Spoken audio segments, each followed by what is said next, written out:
You're listening to The Stephen Tauriello Show, building a platform of liberty for people in search of truth with a dash of hope and a life worth living. The Stephen Tauriello Show. And now, here's Stephen.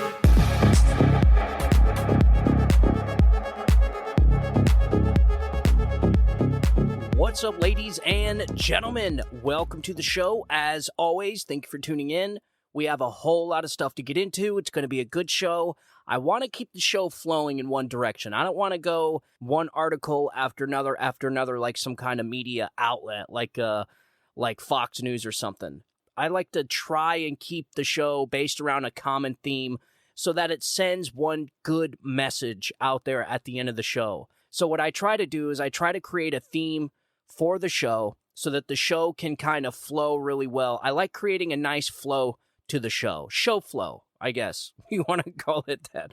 So I like people to leave with a message. So anyways, we got a lot of stuff to get into. A whole lot of things have happened in the last couple days. When somebody from the Soviet Union says America is starting to resemble the Soviet Union, I think it's probably time for people to pay attention. And so Victoria Spartz, she is a representative from Indiana's 5th District, which my brother should be very proud of this woman. And you're going to see why here in just a minute. I got some audio for you. So Victoria Spartz is from the 5th District of Indiana. And when questioning Merrick Garland the other day in the House Oversight hearing, she asked Merrick Garland if he's aware that the American people are terrified of being targeted by his DOJ. Here, check this out. Attorney General, you had a very moving statement about your grandparents coming here from Belarus to live in the country without fear of prosecution. I grew up in a very similar country, Ukraine now, and when I came here as a young person, I believed in the value as an American not to be afraid of my government. But I wanted to tell you, and I want to share with you and get your thoughts on that.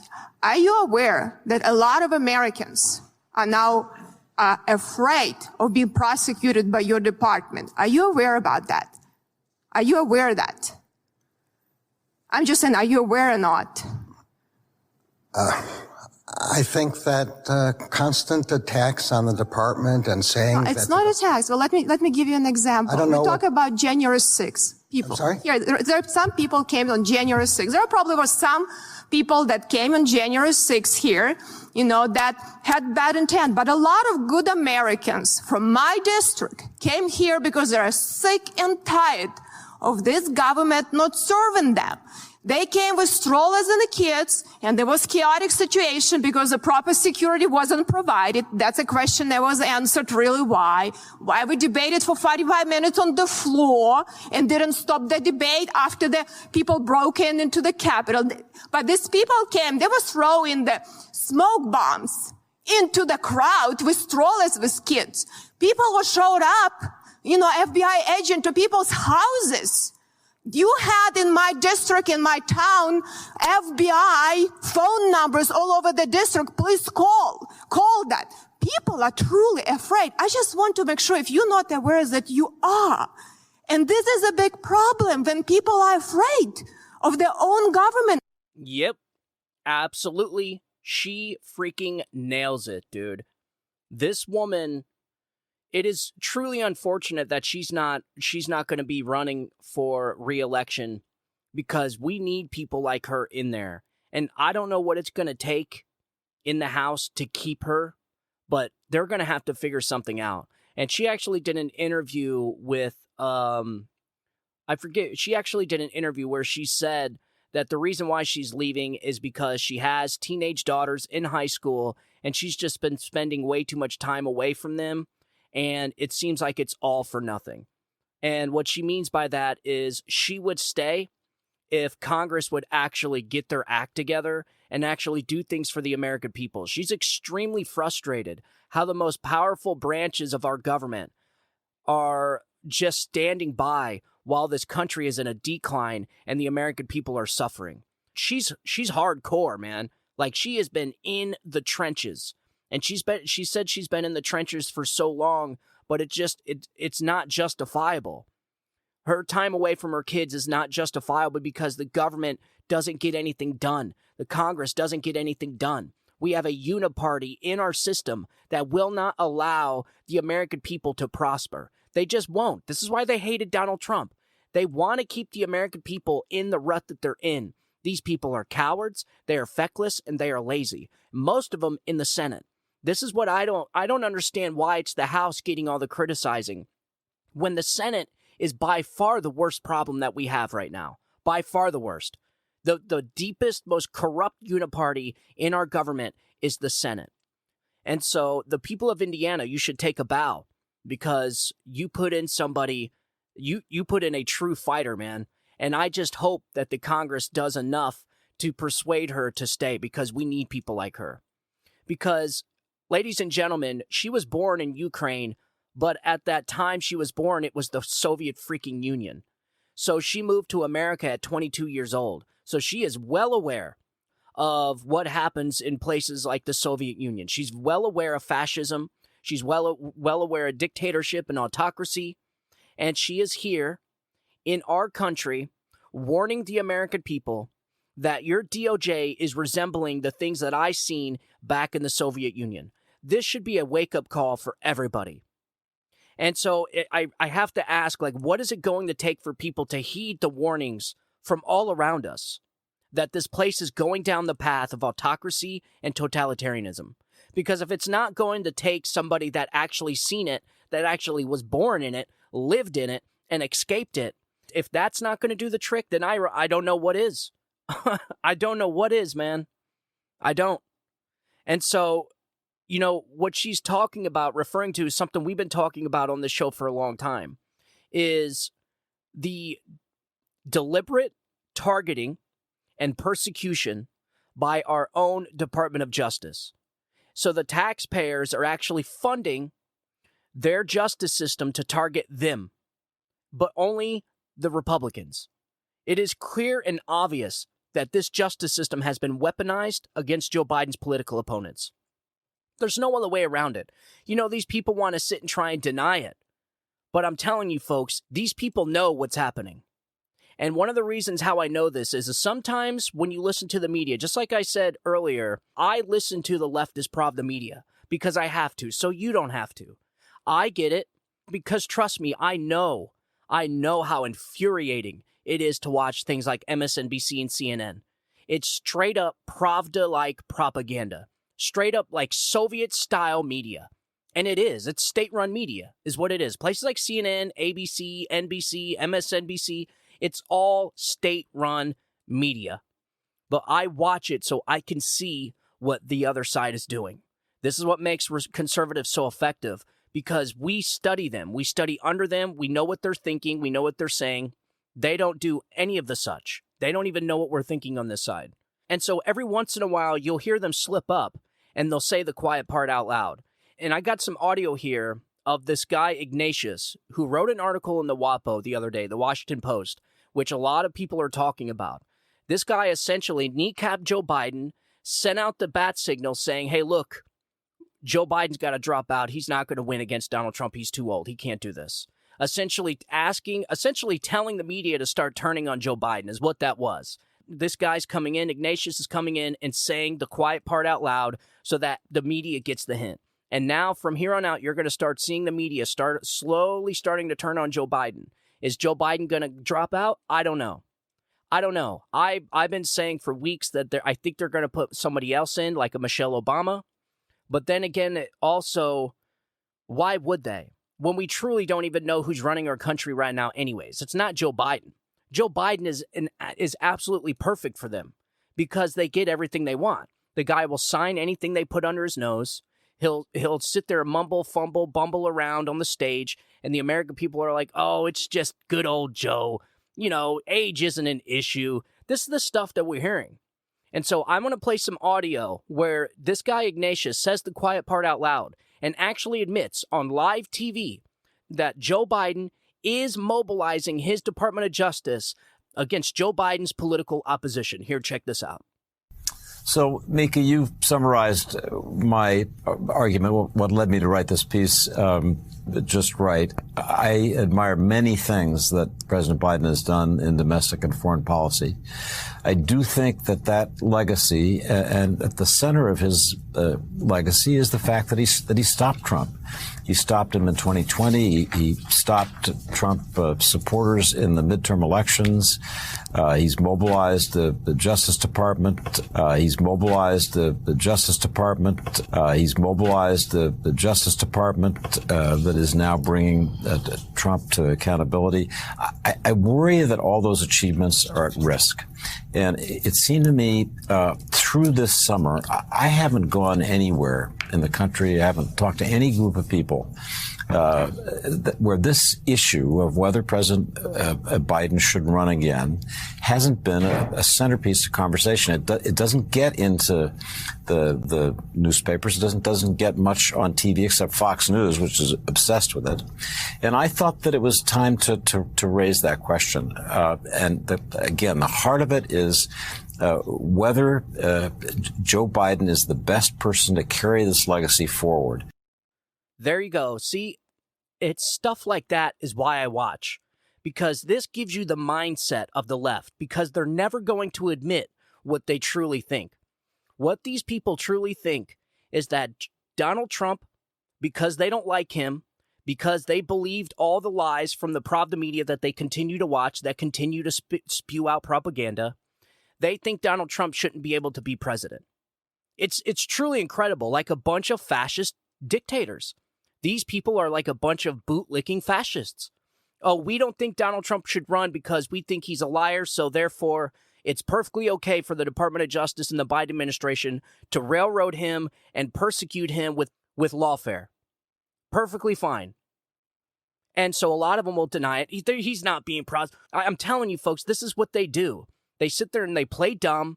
They pretend like Joe Biden isn't persecuting his political opponents. They pretend like the Department of Justice is nonpartisan and non-biased and is just, following the rules of justice. Just like these people claim they're defenders of democracy. Just like these people claim that they're following the science. Just like all the other stuff that they've been consistently wrong on for the last 10 years. Now they're saying that the Department of Justice is not being weaponized against Donald Trump, that this isn't a witch hunt, and that everything the Department of Justice is doing is legitimate.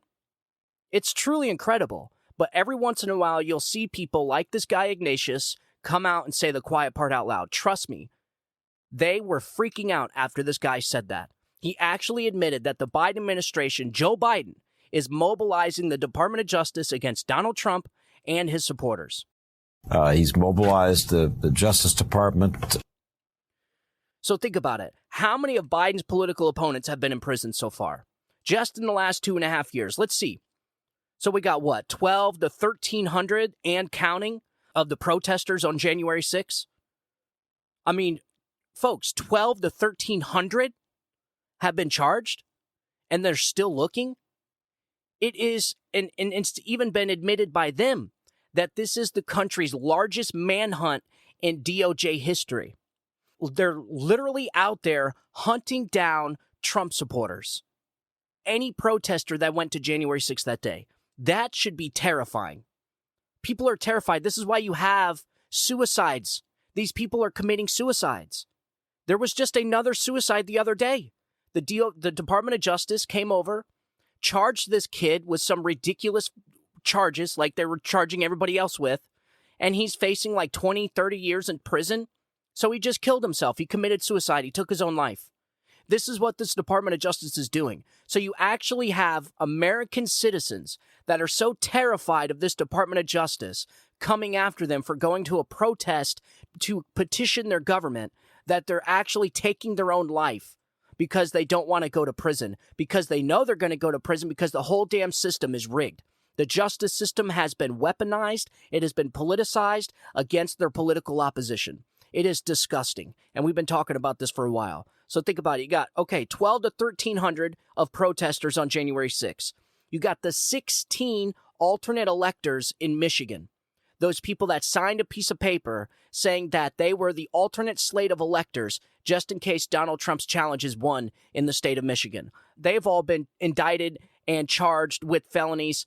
and if convicted, will be essentially sent to their deaths in prison for the rest of their life. You have the Georgia case. How many of Donald Trump's supporters and allies have been arrested in Georgia? What is it, 16? Is it 15 or 16? So you got 15 or 16 in Georgia. How many pro-life activists have been arrested? Pro-life activists. Here's an article from Fox News, just from, this was 2 days ago. Pro-life protesters found guilty of federal charges after invading D.C. reproductive health care clinic in 2020. So 3 pro-lifers who protested and blocked access to a Washington, D.C. reproductive health care services clinic in October were found guilty of federal charges by a jury on Monday. In D.C.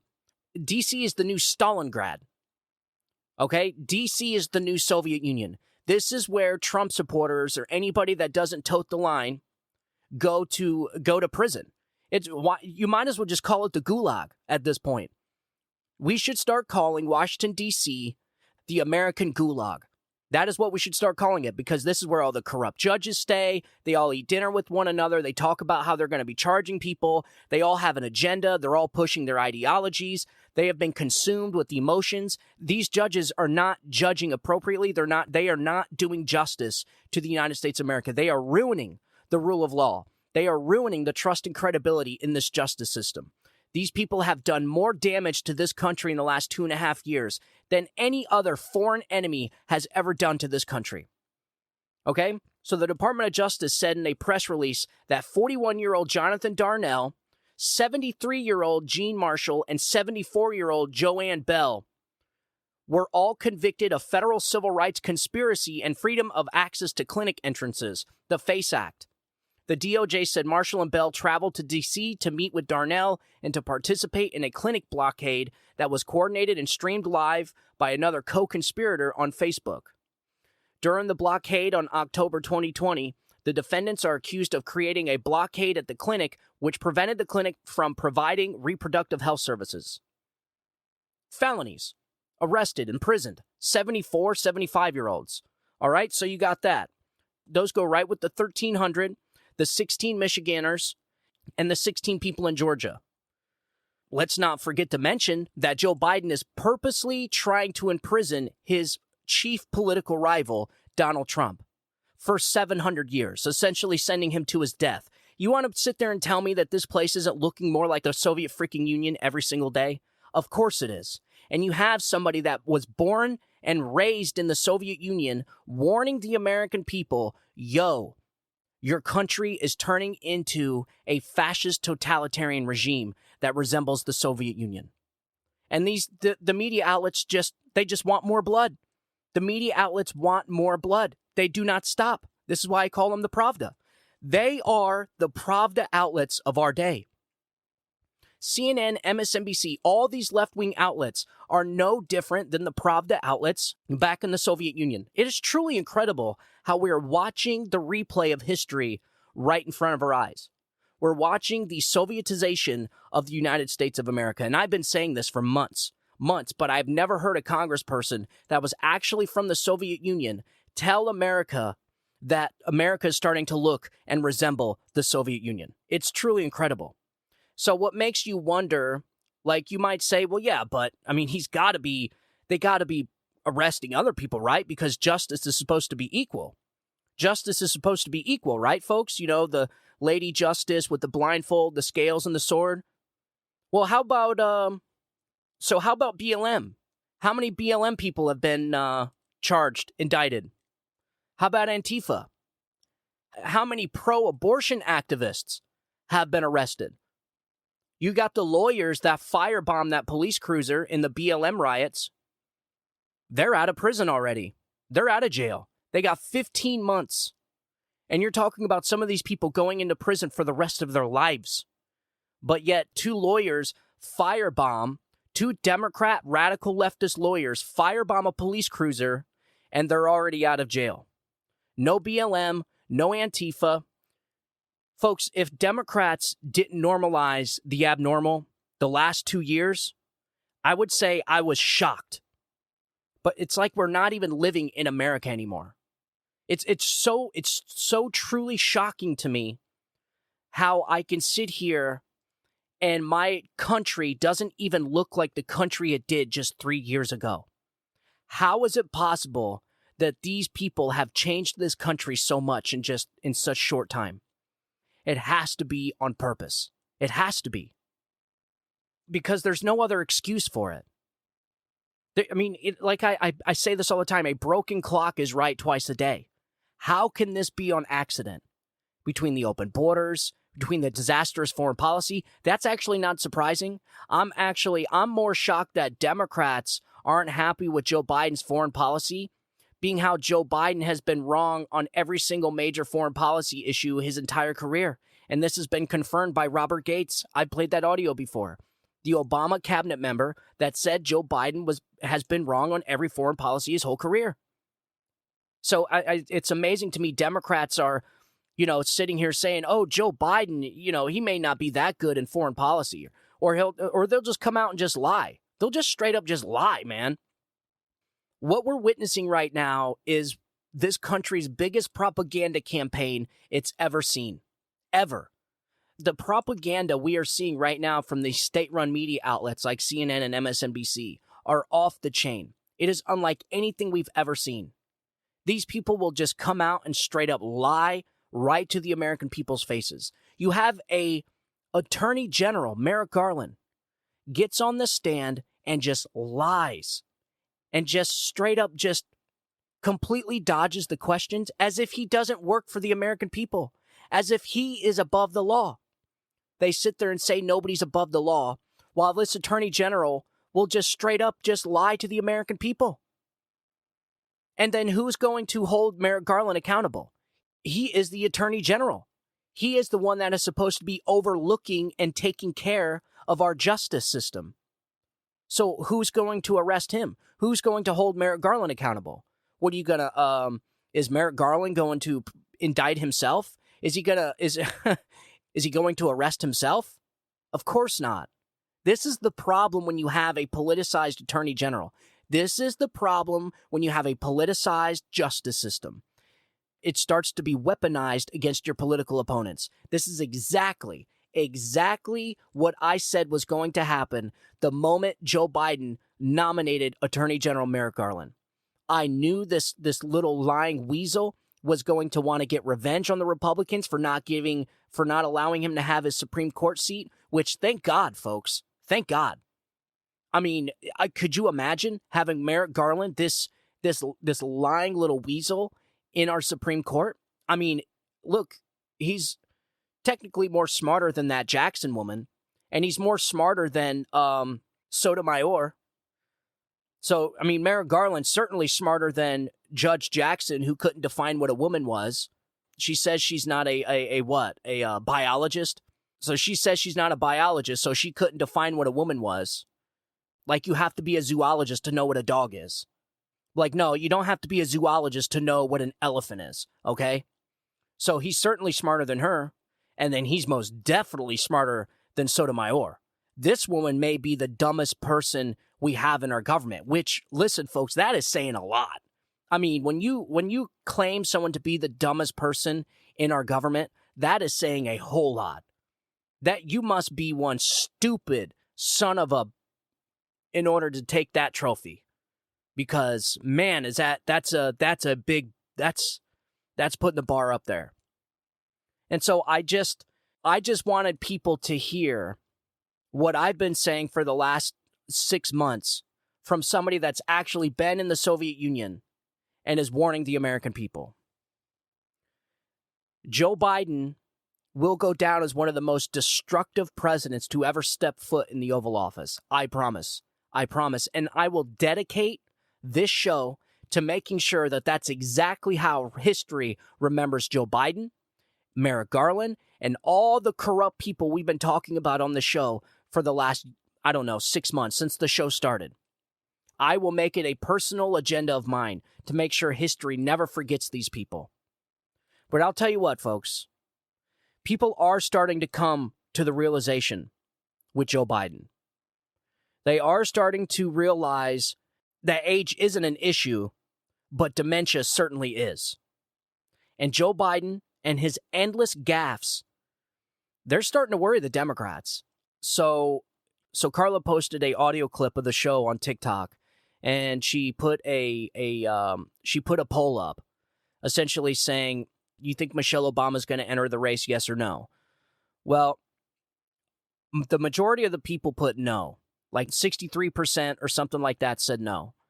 But I don't know, folks, because I'm telling you, they're going to have to do something, because there is no way Joe Biden is going to make it another year and a half. I don't know, man.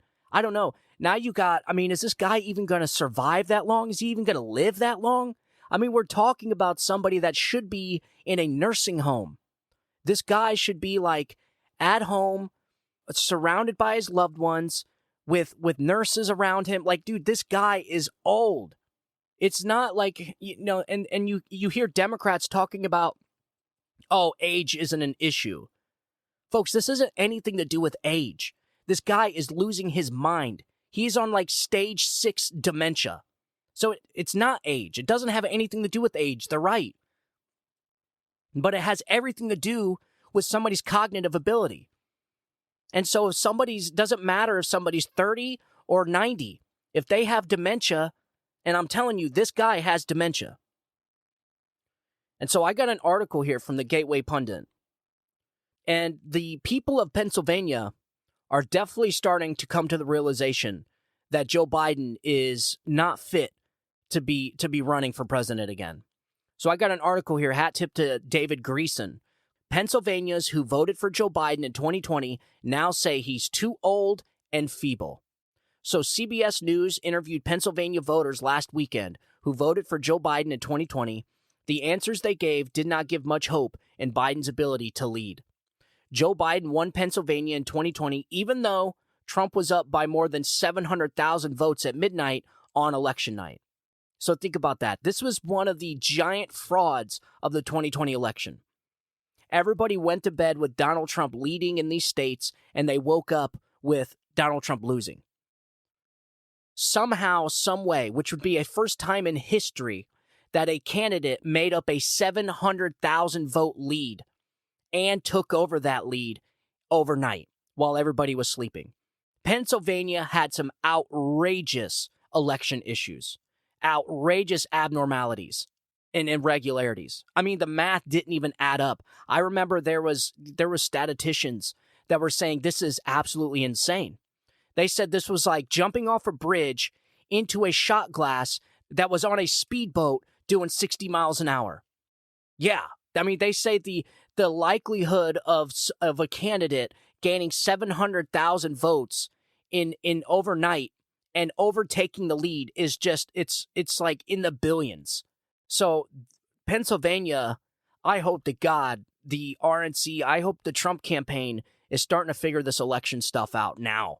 Because, listen, it's going to start getting wild here in a few weeks. And actually, I'm already starting to see stories from different states, key swing states, that are starting to bring the mail-in ballots back. And we're going to be talking about that. There's a couple legal battles that are getting ready to pop off from these mail-in ballots. So obviously, Democrats want to start the mass mail-in balloting thing again. They want to start the automatic voter registrations again. They want to pump up their voter rolls. They're trying to do it again, folks, is what they're doing. But there is hope, because in Wisconsin, they just got rid of their election administrator. And then there is a fight going on in New York and a couple other states. So we're going to be getting into that in the next show. But I want to get back to this article. So Democrat election officials in Pittsburgh and Philadelphia counted ballots without GOP observers for more than 2 weeks after the 2020 election to give Joe Biden a win. Is this not outrageous? So we don't have election day anymore. We have election month.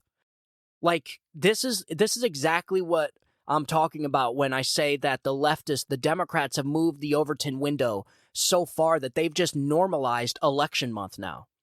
So it's like, oh yeah, you wake up the next morning after election day. Oh, they're still counting ballots in Pennsylvania and Georgia. Then you wake up a week later. Yes, we're still getting to the last districts of the state of Georgia. It's like, what?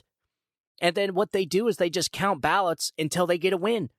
And so this was the problem with Trump's campaign last election, where they got caught flat-footed. They didn't have lawyers fighting this stuff.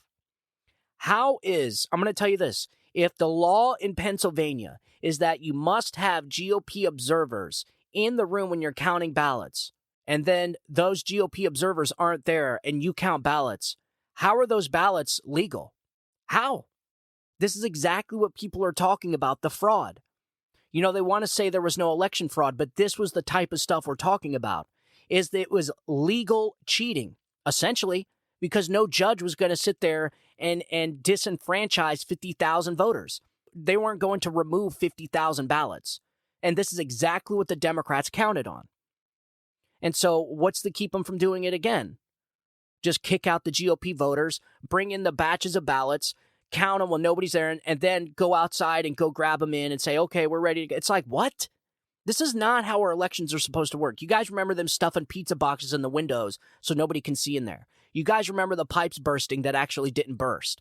You guys remember the tractor trailer truck full of ballots that just disappeared and showed up in a different state. These are real things that happen. This is the type of fraud people are talking about. I don't know what type of fraud Democrats are looking for, but there were certainly things like this that happened in every single one of these swing states. Every single one. Arizona, Michigan, Wisconsin, Georgia, Pennsylvania, every single one. And Donald Trump still only lost by 42,000 votes in 3 or 4 different states. And so this is why they're starting to freak out. And I'm telling you, it's stories like this that convince me they're going to have to put somebody else on that stage to run for president. There's not much more time. I get that. There's not much more time. But I'm telling you, folks, something's got to happen. There's no way they can run with this. So I'm going to get back to the article. So Pennsylvania voters are now soundly rejecting Joe Biden. So a one Westchester, Pennsylvania voter said, Joe Biden, I think he's too old to be president right now. Like he doesn't even know what's going on. And here's audio of that right here. Here, check this out. Too old to be president right now. Like he doesn't know what's going on right now. I see him diminishing as far as his energy and the public life. I mean, it's like he had to drink a Monster drink or something just to stay awake. You know what I mean? Like he's really just very tired and the job is arduous. So, I mean, you need someone with a little more energy level. I think that will put him down. I think he needs to be in front of voters to show that he's not the sort of doddering old man that the Republicans are trying to make him out to be. So it's true. These are Democrat voters, folks. These are Biden voters. Now, here's the key. Are they going to vote for Donald Trump? I don't know. That is the key. Are they going to vote for Donald Trump? Now, I would probably say the majority of them won't, but I think a lot of them aren't going to vote at all. I really do. I can see things being so bad in the next year by this president, the next year and a half from Joe Biden. I see things getting so bad that these people are going to stay at home. They're going to stay at home. And some of them may even crawl over broken glass and flames to pull the lever for Donald Trump. That's what I think is going to happen. Because remember, 42,000 votes, ladies and gentlemen, that's not that many. I can almost assure you the list of Trump voters is growing and the list of Biden voters is shrinking. And that's essentially how you have to see this. All right, so voters are losing confidence in Biden's ability to lead and even to stay awake for that matter. In August, the Gateway Pundit reported on a poll that shows a good majority of Americans, including 69% of Democrats, say Biden is too old for a second term.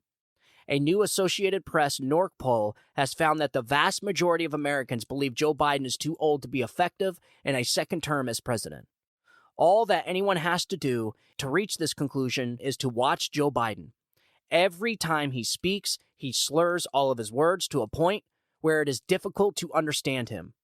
Plus, Biden is constantly on vacation, as if he needs to rest all the time. The man is clearly not up to do the job. It's so true. And I have one of those gaffes. I have one of those mumbles right here. Here, check this out. Simply put, the 21st century results are badly needed. They're needed to move us along. Now, even as we evolve our institutions and drive creative new partnerships, let me be clear. certain principles of our international system are sacrosanct. Folks, what is that? What is that? There is no freaking way, man. That is somebody that just had like 6 mini strokes behind a microphone. The guy spaced out and came back literally slurring, mumbling, and stuttering. I mean, this is not a stutter problem. You guys remember? You guys remember when they first started out, when the Biden administration first started out, when his dementia, like when he was on like stage 1 dementia, and everyone's like, I don't know, man, this guy's got dementia. Something's not working right upstairs. And they're like, oh, it's just a stuttering problem from Joe Biden. It's just a stuttering problem. He's had it his whole life. I remember arguing with people about this. I remember debating people on social media about this issue. And their talking point that they were given was, oh, it's a stuttering problem he had since he was younger. And then you're like, wait a minute. It's like, we just watched him. You can go back and watch videos of this guy throughout his entire career. It's not like he's not on TV. I mean, the guy has been in politics for 50 years. You can clearly see that this guy has not suffered from a stuttering problem earlier in his career. He only started this mumbling, bumbling, slurring his words just in the last few years. If you go back and you look at the 2020 debates, the guy is nothing like this. It is a night and day difference. This guy has progressed into his dementia has progressed in just the last year and a half, folks. So, you know what? These people are really starting to see this. And then again, the guy is on vacation all the time. How are people supposed to vote for somebody that's supposed to be the leader of the free world, the leader of the most powerful country on the planet, and the guy is on Wilmington Beach 40% of his time? I mean, the guy is literally on vacation for almost half of his presidency. Who the hell is running this country? And that's the key. That is what's most dangerous, is the American people have no clue who is running this country right now. That to me, folks, is the most concerning part. So the reality is that even some in the mainstream press see him as too old. Joe Scarborough of MSNBC had spoken to Washington Post's David Ignatius earlier this month in his column. He mentioned that Joe Biden should not run in 2024. That was the same interview I played an audio clip of you earlier when we were talking about mobilizing the Department of Justice. In that same interview, that was when this guy Ignatius gave the bat signal, essentially saying, look, Joe Biden can't run again. There's just no way. I just don't know. The man is just too old. He cannot do this. And so I just don't, I don't know if it's going to be Michelle Obama. Certainly a lot of my followers don't think it's going to be Michelle Obama. A lot of people that viewed my video don't think it is, because the poll was like 63% no. So look, I'm just telling you what I think, and I live, eat, and breathe this stuff every single day. So I'm telling you, they're going to have to get someone else. It's to Democrats, it's not the person. You know, this is what makes it, this is what makes me always second guess myself. To Democrats, they don't care who it is, just so long as their agenda moves forward. You know, it could be Joe Biden, Michelle Obama, whatever it is. But the moment somebody comes forward and says, "Oh, we're going to put a 15-week ban on abortions, or we're going to support a 15-week heartbeat bill," that's it. They're done. If they don't tote the line, they're done. And I could say conservatives are kind of the same, but conservatives don't get anything. That's the thing. This country has, the Overton window has been moving to the left for the last, 5 decades. Conservatives don't conserve anything. I mean, these Republicans that we have in our government now, they're getting their asses handed to them in this tug of war. And the whole country is shifting to the left, not to the right. They took religion out of schools. Now they're sexualizing the children. They're 9-month abortions. All these things are happening. Like, they're normalizing the abnormal. And so it's like, that's why I think people just aren't shocked when they hear some of the stuff they hear today. When somebody from the Soviet Union comes out and says America's starting to resemble the Soviet Union. And so the problem is people just don't know who's running the country. That to me is dangerous. Like, is it Eric Holder? Is it Susan Rice? Like, who is running this country? Is it Karine Jean-Pierre? Who is actually making the calls in this country? Hunter Biden? Is Hunter Biden making the calls? Like, how is this guy benefiting? Because we all know Hunter Biden's benefiting from his dad in office, because that's just what this family's been doing for the last 20 years. Why do we have, who's allowing millions of illegal aliens into this country? Is it Biden? Surely not. It can't be. This guy can't even talk. He can't even read off a freaking teleprompter. He might as well just turn the teleprompter around and let the American people read it for themselves. He would be a lot better off doing that. And so, who released the $6 billion to Iran? Some unelected bureaucrat just gave Iran billions of dollars to build nuclear weapons? I mean, it's so stupid what these people are doing to this country that it hurts. But I want to end the show off with a little bit of hope. So this is hat tip to Margaret Flavin. Dallas Mayor Eric Johnson leaves sinking Democrat ship and will switch affiliation to the Republican Party. Quote, America's cities need Republicans, and I'm becoming one. This is great. This is incredible. And so this isn't new. We've had a lot of Democrats leaving the party because it's just went way too far to the left. And these people see this party running off a cliff and they don't want to go with it. This is the same thing that happened to me. I don't want to say I left the Democrat Party. I say the Democrat Party left me. I stayed there. And then since the whole Overton window is moving to the left, I just so happened to find myself aligning with conservatives. That is what happened. I didn't change. You know, maybe some things changed, but I certainly didn't change much. My principles stayed the same. And then now you got people coming out that are doing the reviews on Mark Levin's books, The Democrat Party Hates America. And they're coming out and saying not only that they left the Democrat Party, that they're ashamed that they even supported the Democrat Party for as long as they did. And that's how I feel. Once you learn the Democrat Party's history, you really, really, it's really eye-opening. And it's what was shocking to me is how they were able to get away with it for so long. What's shocking to me is how people still vote for the Democrat Party. When you actually learn what this party's agenda is, and its dark, dark history and past, what they supported back in the 30s and 40s and 50s, once you start learning they were pro-slavery, they were pro-segregation, all the worst things of this country were all done by the Democrat Party. You know, they say there was this big switch. There was no big switch. It was a myth. That is a freaking myth, man. And that is the culmination of Democrats and their weaponization of the language. These people have mastered the manipulation of the language. And so this is why they can take over the rainbow symbol and turn it into the pride flag. That was a religious symbol at first, and then they turned it into gay pride. And then, the same thing with this big switch. There was no big switch. They want people to think, oh yeah, all the Republicans turned into Democrats and the Democrats turned into Republicans. It's what? It doesn't even make sense. And it's not even historically accurate. You can go through all the votes. You can go through who supported who, which party supported racism, which party supported slavery. And it's always been the Democrats. And it still is the Democrats that support racism, except it's not anti-black now. Now it's anti-white. See how that works? But racism still underlines the entire party. These people are a bunch of Marxists, is what they are. And then they're turning this country into some totalitarian regime. So on Friday, Dallas Mayor Eric Johnson announced he is leaving the failed Democrat Party and will switch his affiliation to Republican. In an op-ed in the Wall Street Journal Friday morning, he explained his decision.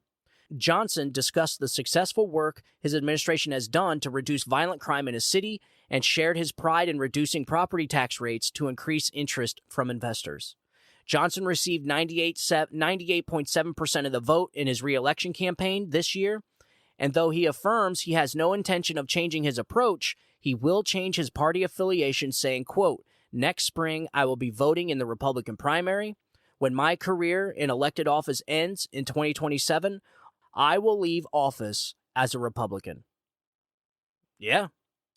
And he further explains, the future of America's great urban centers depends on the willingness of the nation's mayors to champion law and order and law and order and practice fiscal conservatism.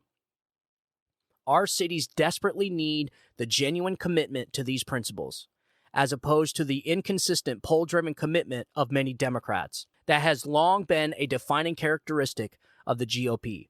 Yeah, folks, Democrats wanted to defund the police.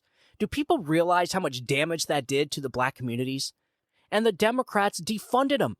The Democrats went on a defunding spree, and now they're trying to pull it all back. Now they're trying to, again, manipulate the language to pretend like that never happened. This is how good these people are at rewriting history. They are amazing at it. In 30 years from now, if it wasn't for alternative media outlets like this one and many others, these people would have been able to get away with causing massive damage to our law and order in our cities, defunding police, and then getting away with it. And just as if it never happened, they created record crime rates in these cities. Record crime rates. I mean, like I said, these people in these black communities and the minority communities are begging for more police. They're begging for security. And the Democrats went on a defunding tour for almost a whole year. And now they want to deny they ever did it. These people are not the party of law and order. They are not, folks. They are the party of fascism, Marxism, and totalitarianism. That is what they are. And they are taking over every single government institution in order to implement their ideology. This is why there's so much damage we're noticing the last 2.5 years. Like I said, no, there's no way all this damage is on accident. There's no way. There's no freaking way, man. This is on purpose. Open borders, which is something we're going to get into in the next episode. Open borders. Millions, 10, 15, 20, maybe even 30 million illegal aliens into this country, illegal immigrants into this country. No freaking way that is on accident. They are deliberately violating our laws. This party, this administration is lawless. You have the Department of Justice essentially arresting what'd we say, 1,340 Trump people now? What is the number up to? Like 1,340 Republicans and conservatives? Think about that, folks. They're going to have to start opening whole new prisons just to hold all the people this Department of Justice has went after. All the Republicans the Biden administration's DOJ has arrested. When all these people go to prison for the years that they've been convicted, they're going to have to build an actual new prison to hold all these people. You're talking about 1,340 people have so far have been arrested that are Trump supporters, conservatives. No BLM, no Antifa, except for the Antifa members that they're using the RICO law down in Georgia. And that is something else we're going to be talking about on the next episode. And why this complete roughshod and this complete destruction of our law and order is so bad.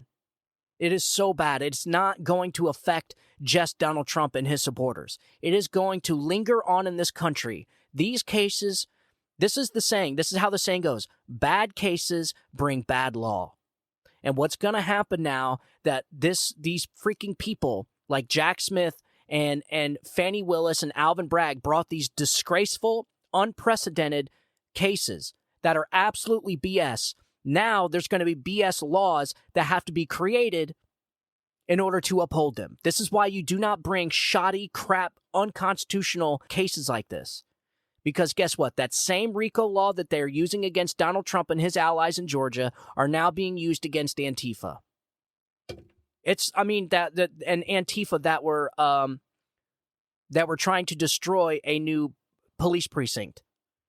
Those are perfectly fine. I bet you haven't even heard of it.